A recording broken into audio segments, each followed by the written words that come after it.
Sometimes it's real easy to turn something in the wrong direction when you're working it upside down. Now think about it. Righty-tighty and lefty-loosey is not the same if you're looking down at something. This is to the left, but if you're looking up at it, to the right, I was turning this bolt here backwards because my brain hasn't translated the fact that I'm not tightening a screw with the wrench down, I'm tightening a screw with the wrench up. Sometimes I have to do this and then figure out which way is left and then bring that down here and translate it to that. It's a little tricky, but it can be done. Just saying. Good luck with your project. Love y'all. Thanks for watching.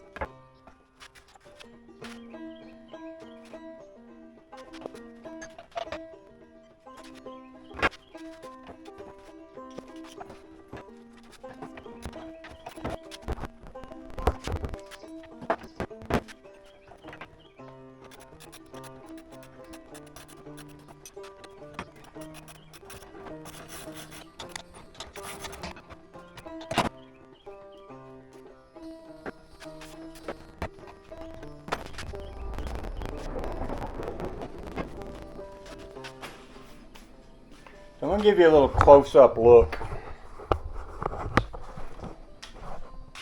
This is a solenoid switch, just like the solenoid switch on a Ford from back in the old days. There's going to be a hot wire that comes into it, and the hot wire comes, one side goes to the battery, the other side goes to the starter. These two little things basically ignite the switch so it throws the starter into action and makes it start to spin. There's some interesting wiring issues on this motor. You see this wire here. Well, this wire, all of the covering, all the plastic covering on it, the same thing here. This wire, the copper wire inside, has corroded and split and come through the insulation. So if I hooked a battery to this, I'd have all kind of sparks and things flying around, which I wouldn't want. This wire goes down into this wire, which actually goes into, well, it comes out down here. This is where you would have probably the hot wire. It's probably like a hot wire and a ground wire, and these little other wires that go here. There's 3 here, there's 2 here.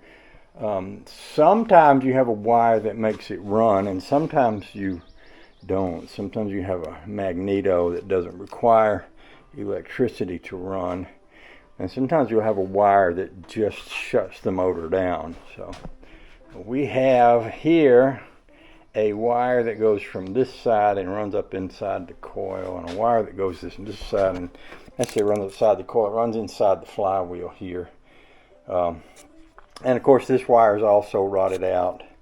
It runs across here over to wherever it goes over here, over and down in there and up into there. Yeah, I could. I don't know if I want to spin this over with the starter. I'd like to see if it had fire. Of course, there's a couple ways to do that. One is to do it with the pull start, which is doable. It just makes it really hard to pull it and watch for spark at the same time. I'm not sure if this engine requires a battery to run. There's a beautiful thing out there called YouTube. You can go to it and have all your magical questions answered. I think it'd be a good time and place to go to YouTube and have all my magical questions answered before I go any further here. I do have an interesting situation with this pull cord. The pull cord comes out of here, and there's not a really easy way to get that pull cord out of there. And it looks like it could stand to be replaced anyway because it's pretty wore out. Yeah. But I need to know more about this motor before I take it apart any further. So this is a good a good point to go and do a little research. Yep, sure is. Sure is.